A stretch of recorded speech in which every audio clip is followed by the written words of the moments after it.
नमस्कार मित्रों, कैसे हैं आप लोग। उम्मीद करता हूँ अच्छे ही होंगे। चलिए शुरू करते हैं हम आज की अपनी क्लास। जैसा कि हम पिछली क्लास में चल रहे थे, आपको पढ़ा रहे थे संविधान यानी भारतीय संविधान। भारतीय संविधान में जो दिया रहता है हमारा भाग यानी भाग एक, ने आपको पढ़ा दिया भाग एक यानी राज्य संघ क्षेत्र, भाग दो नागरिकता। हम लोग चल रहे थे भाग तीन यानी भाग तीन यानी मूल अधिकार। भाग तीन मूल अधिकार। मूल अधिकार की अगर हम बात करें तो हमारा शुरू होता है 12 से लेकर 35 तक। 12 से 35 यानी अनुच्छेद 12 से 35 तक चलता है मूल अधिकार। इसमें हमने आपको 12 से लेकर 18 तक अनुच्छेद पढ़ा दिए थे। आज हम लोग चलते हैं अनुच्छेद 19।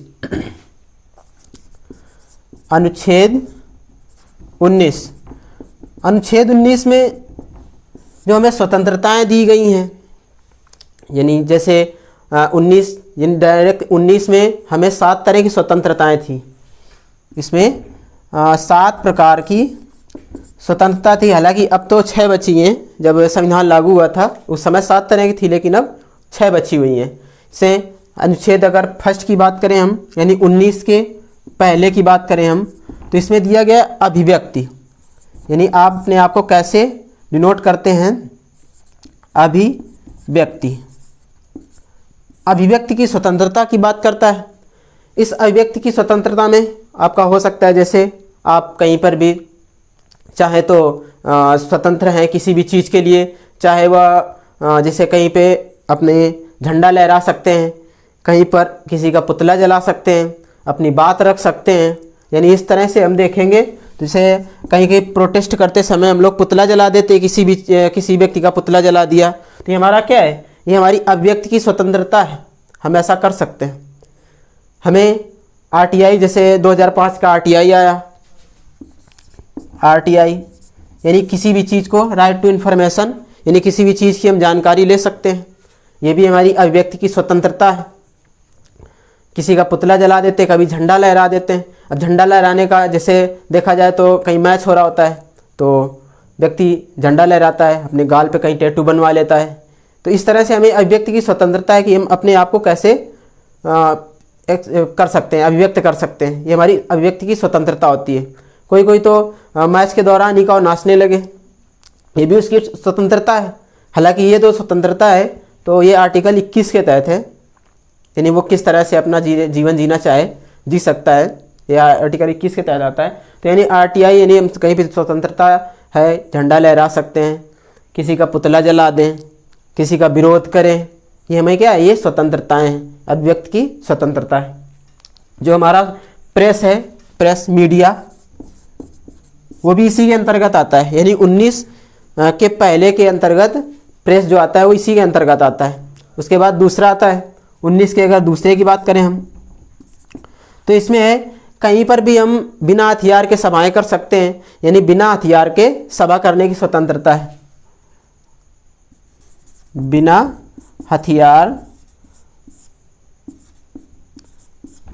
सभा करने की स्वतंत्रता। अगर आपके पास हथियार भी है तो भी आप सभा कर सकते हैं, लेकिन पहले उसके लिए आपको अनुमति लेनी पड़ेगी। आप पुलिस में जाके अनुमति ले लें। अगर आपके पास लाइसेंस हथियार है तो आप हथियार लेके भी सभा कर सकते हैं, लेकिन उसके लिए आपको अनुमति लेनी पड़ेगी।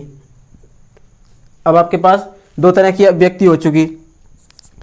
जो अनुच्छेद 19 का तीसरा जो कहता है, एक तो हमें व्यक्ति की स्वतंत्रता है, उसके साथ साथ बिना हथियार के हम सभा कर सकते हैं। उसके साथ साथ हम लोग संगठन बना सकते हैं। संगठन कई तरह के हो सकते हैं। जैसे में कोई संगठन बना ले, से अगर किसी एक डॉक्टर को प्रॉब्लम हो जाए तो का पूरे डॉक्टर का संगठन हड़ताल पे चला जाए। एक वर्कर्स को दिक्कत हो जाए तो का पूरा वर्कर्स काम करना बंद कर दे। तो ये क्या है, ये एक संगठन है। इसी को संगठन बोले, यानी हम संगठन बना सकते हैं। ये हमारा मौलिक अधिकार है कि हम संगठन बना सकते हैं, अपनी बात कह सकते हैं, बिना हथियार के या हथियार लेके भी अनुमति सहित हम सभा कर सकते हैं। उसके साथ साथ संगठन बना सकते हैं। जैसे महिला सशक्तिकरण, ये क्या एक संगठन ही है। महिला सशक्तिकरण, महिलाओं ने संगठन बना लिया।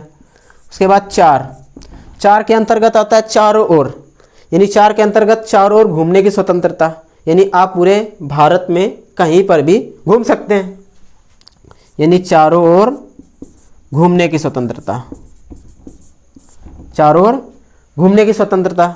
अब चारों ओर घूमने की स्वतंत्रता का मतलब है आप भारत में कहीं पर भी घूम सकते हैं। अब घूमने का मतलब ये नहीं कि किसी के घर के अंदर चले जाएं, वो भी कहते हैं कि आर्टिकल 19 में कहता है कि हम कहीं पे भी घूम सकते हैं, तो ऐसा भी नहीं है कि आप किसी के घर में घुस जाएं और वहाँ पे घूमें।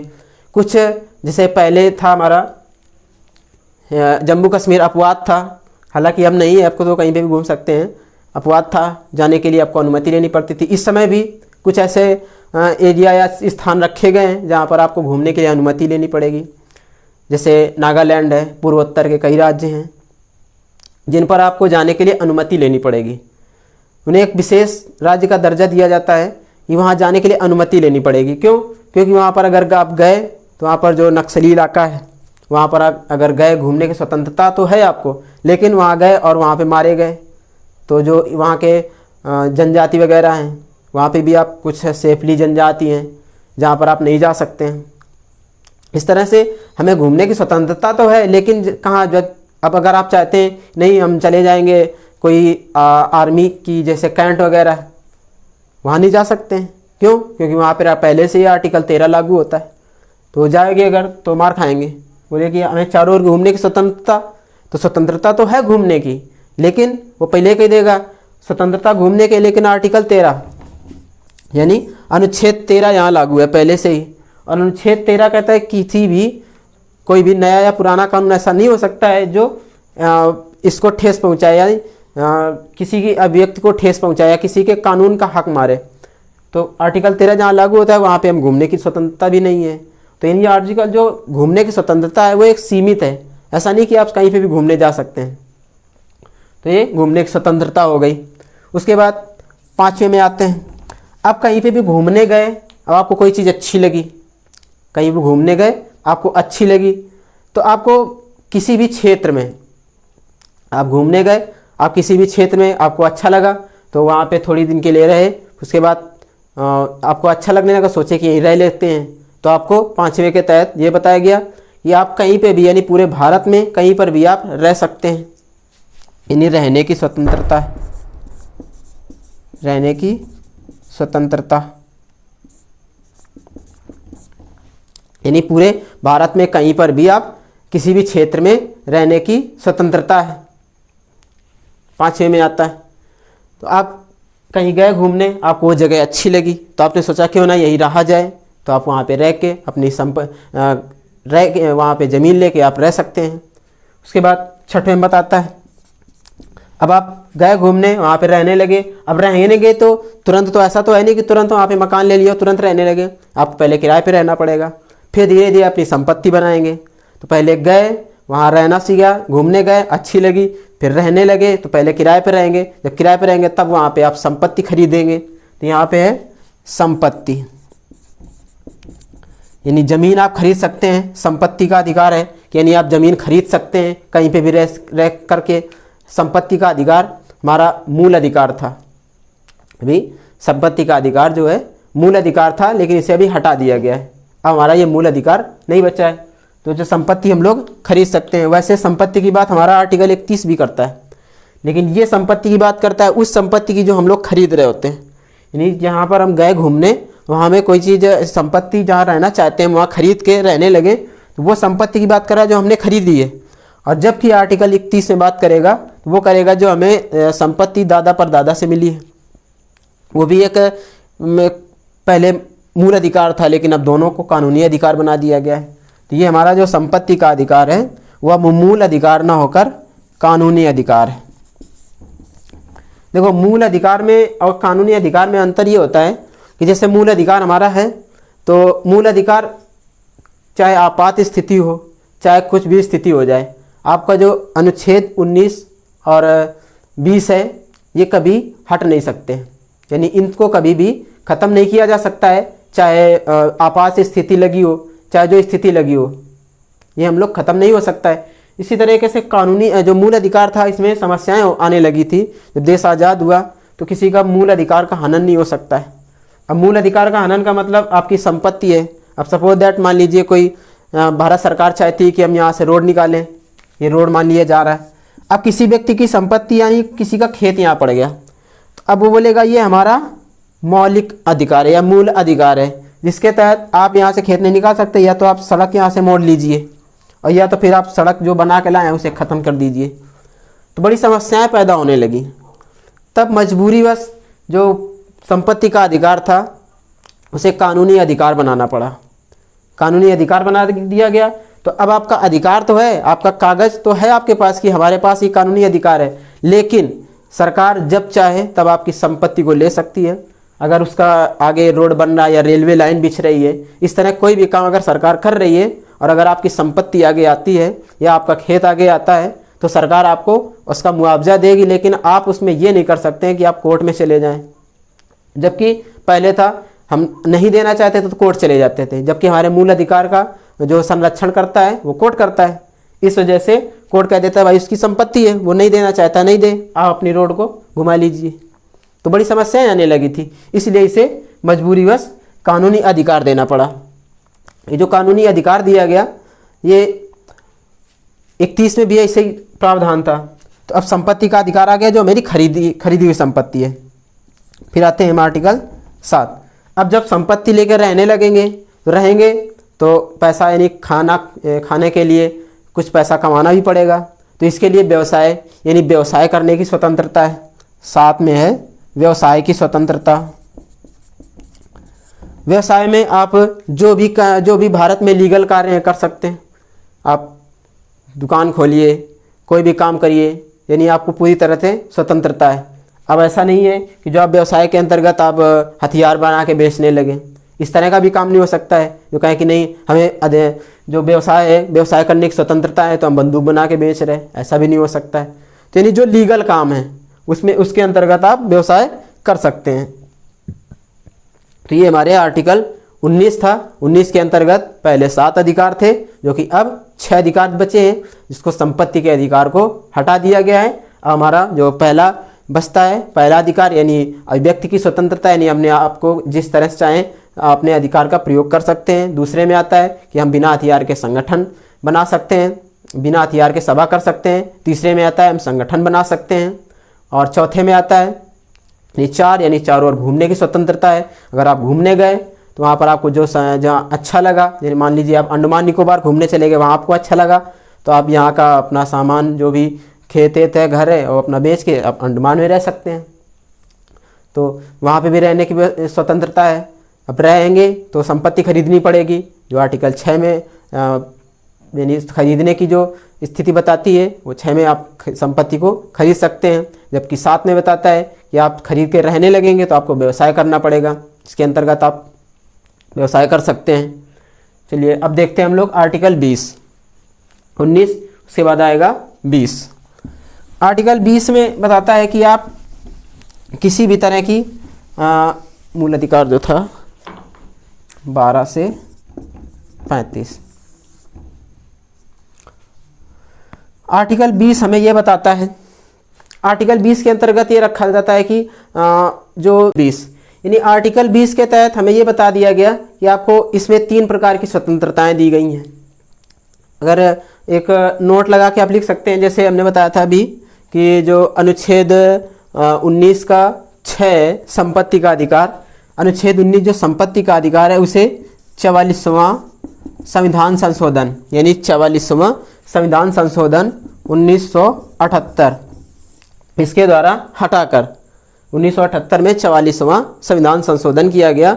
और आर्टिकल जो 19 का 6वां है और अनुच्छेद 31 इसको लीगल कर दिया गया, यानी कानूनी अधिकार दे दिया गया और इसे रख दिया गया है अब 300 के का में रख दिया गया, यानी अब ये रहेगा कानूनी अधिकार हो गया, जबकि पहले था मूल अधिकार, तो अब ये रहेगा कानूनी अधिकार। तो यानी नोट में हम डाल के लिख सकते हैं जो हमारी 7 तरह की स्वतंत्रताएं थी अब वो 6 तरह की स्वतंत्रताएं बची हुई हैं। देखते हैं हम लोग अनुच्छेद 20 का अंतर्गत। 20 के अंतर्गत में हमें यानी 3 तरह की स्वतंत्रताएं दी जाती हैं। ये 3 तरह की स्वतंत्रताएं यानी दोष सिद्धि के रूप में, यानी दोष सिद्धि से संरक्षण के रूप में स्वतंत्रताएं होती हैं ये। तो यानी 3 तरह की हमें स्वतंत्रताएं हैं, जो अनुच्छेद 20 में आता है द्वेष यानी दोष सिद्धि, यानी दोष सिद्धि से संरक्षण प्राप्त करने के लिए हमें ये संविधान बताया गया। यानी अनुच्छेद जो 20 कहता है, यानी 3 तरह की इसमें प्रावधान किया गया 3 तरह का। पहले में आता है कि अगर आपने एक गलती करी है, अगर आपने एक कोई गलती करी तो आपको केवल एक बार ही सज़ा मिल सकती है। जबकि दूसरे में बताता है, यानी 3 तरह की स्वतंत्रताएं हैं इसमें। एक गलती के लिए एक सज़ा, एक गलती के लिए एक सज़ा। जबकि दूसरा बताता है कि जिस समय आपने गलती करी थी, यानी जिस समय आपने गलती करी थी आपको सज़ा भी उसी समय के कानून से मिलेगी। ऐसा नहीं है कि आपने गलती जिस समय करी, यानी जिस समय आपने चोरी की उस समय, मान लीजिए कि आपने चोरी की उस समय उसकी सज़ा थी कि आपको 1 साल की सज़ा होगी। उसके बाद आपने चोरी की और आप चले गए जेल, वहाँ पे आपको रखा। उसके बाद 1 महीने बाद आपका कानून या दूसरे दिन से ही कानून चेंज हो गया। उस समय फिर बता दिया गया कि अब जो चोरी करेगा उसका कान काट दिया जाएगा या नाक काट दी जाएगी। तो आपको जो सज़ा मिलेगी वो उसी समय के कानून से मिलेगी, यानी आपको जो 1 साल की जेल थी वही मिलेगी। जबकि अब कानून अगर बदल गया है तो अब जो कानून बदला उसमें ये नहीं होगा कि आपका नाक काट दिया जाए या कान काट दिया जाए, इस तरह से कोई भी प्रावधान नहीं हो सकता है। यानी दूसरे तरह का हमें बताता है कि इस तरह से आपको ने जो जिस समय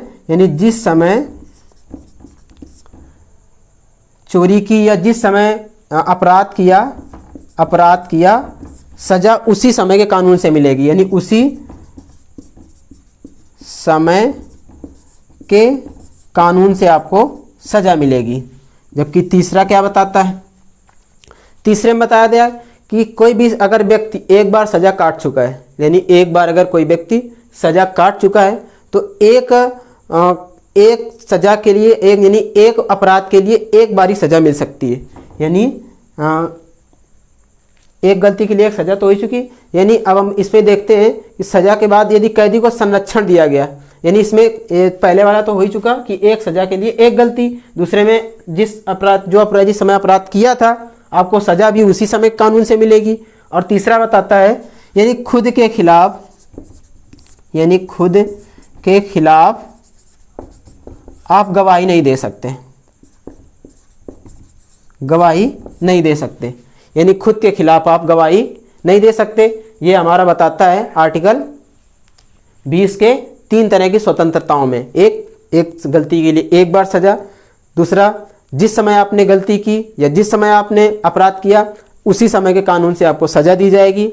जबकि तीसरा बताता है कि आपने जो गलती की तो आप खुद के खिलाफ, जैसे आपको पुलिस पकड़ के ले जाए, उसके बाद आपको बहुत मारे और उसके बाद कह दे कि ये कबूल करो कि ये जुर्म आपने किया है, तो यानी आप ये उस समय तो आप कबूल कर ले, लेकिन आप जज के सामने बोल सकते हैं कि मुझे ज़बरदस्ती करवाया गया है। आप पुलिस के सामने तो कह सकते हैं कि आपको कोई मारेगा तो आप तो बोल ही देंगे, तो उस समय तो आप बोल सकते हैं कि चलो हमने कबूल कर लिया। लेकिन आप यानी जिस समय आप जज के सामने जाएं उस समय कह दें कि हमें ये ज़बरदस्ती से करवाया गया है, तो उस समय आप ये गवाही यानी अपने आप खुद के खिलाफ आप गवाही नहीं दे सकते हैं।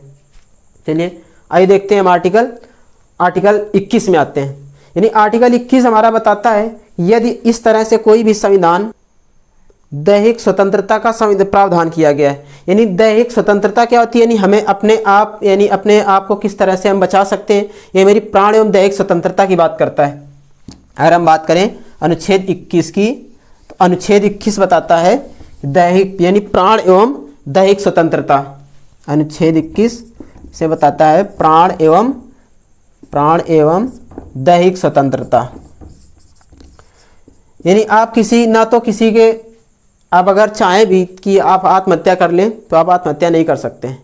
यदि आप भारत में जन्मे हैं तो आपको संविधान यह अधिकार नहीं देता है कि आप अपने प्राणों की या अपने प्राणों को आप ले सकते हैं, ऐसा नहीं है।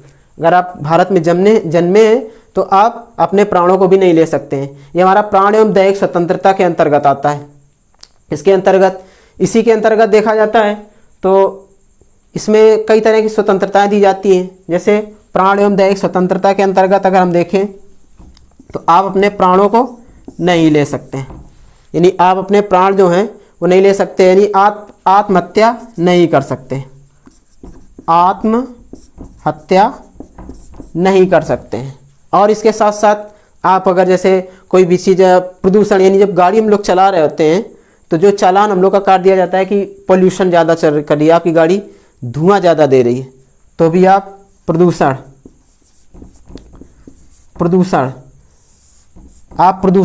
नहीं कर सकते हैं। प्रदूषण ज़्यादा करेंगे तो आपका जो गाड़ी है, यानी प्रदूषण ज़्यादा करेंगे जिससे आपको समस्या होगी कि आपको क्या समाज को समस्या होगी, इससे मृत्यु हो सकती है क्योंकि कार्बन मोनोऑक्साइड छोड़ेगी, तो यानी इससे समस्याएं होंगी। इस वजह से आप धुआं वाली गाड़ी नहीं रख सकते हैं। इसी के अंतर्गत हेल्थ आता है, यानी आप हेल्थ, इसमें भी आपका इसके सुधार के लिए जो गाड़ी का चालान कर दिया जाता है कि आप इससे हेल्थ बिगड़ सकती है, आपकी मृत्यु हो सकती है, यानी ऐसा कोई काम आप नहीं कर सकते हैं जिससे प्राणों को नुकसान पहुँचे। उसके बाद अगर हम दैहिक स्वतंत्रता में देखें तो दैहिक स्वतंत्रता में आप ये चाहते हैं, क्योंकि आपको स्वतंत्रताएं हैं, ये हमारा मूल अधिकार में आता है, तो आप चाहते हैं कि हम यहाँ ना रहें, आप चाहते हैं कि हम एकांतवास में चले जाएं कहीं, तो ये आपकी स्वतंत्रता है।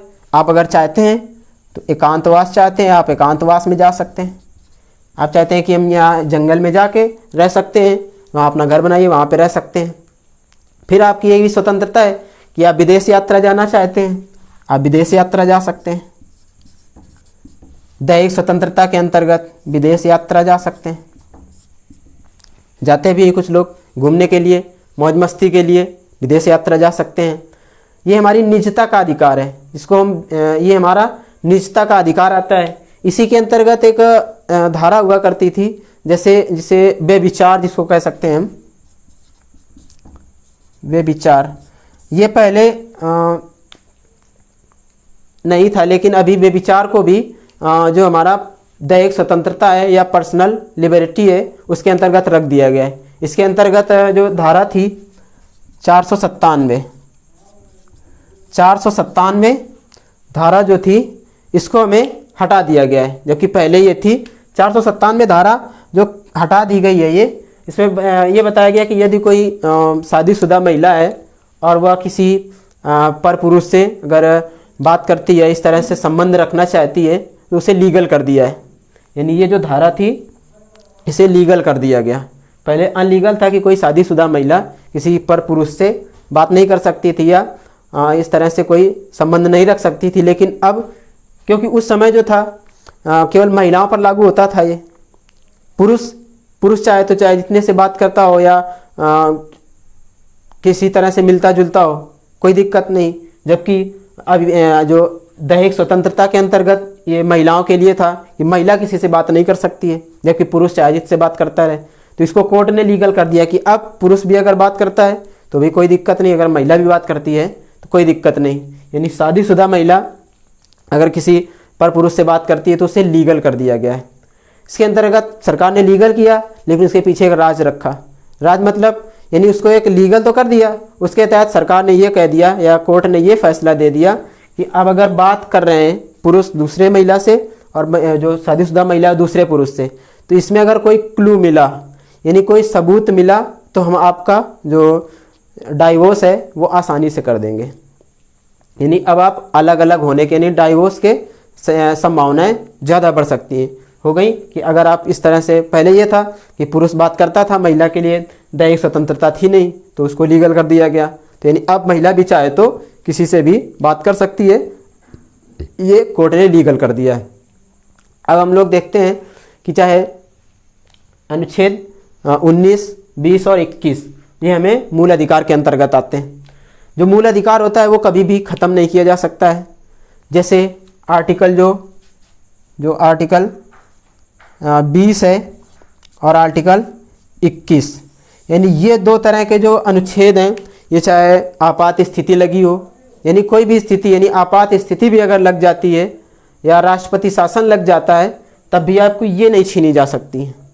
जबकि अन्य सब सारे सुख सुविधाएं हर चीज़ छीनी जा सकती है, लेकिन आपकी ये दो तरह की जो स्वतंत्रताएं हैं ये नहीं छीनी जा सकती हैं, यानी अनुच्छेद 20 और अनुच्छेद 21 ये आपको नहीं छीना जा सकता है। आर्टिकल जो हमारा संपत्ति का अधिकार था यानी 19 का 19 के 6 को ही भारतीय संविधान की रीढ़ कहा जाता है। यानी जो संपत्ति का अधिकार था उसी को भारतीय संविधान का रीढ़ कहा जाता है, जबकि भारतीय संविधान की आत्मा वो अनुच्छेद 32 के अंतर्गत आता है, और जबकि अनुच्छेद संविधान की अगर रीढ़ की बात करें तो हमारा अनुच्छेद 19 का 6 के अंतर्गत आता है भारतीय संविधान की रीढ़। तो अब हम लोग नेक्स्ट देखेंगे अनुच्छेद 21 का। तो आज हम यही वीडियो अपना समाप्त करते हैं। अगर आपको वीडियो पसंद आए तो लाइक करें, शेयर करें एंड कमेंट करें। हमें कमेंट करके बताएं आपको क्लास कैसी लग रही है। जय हिंद।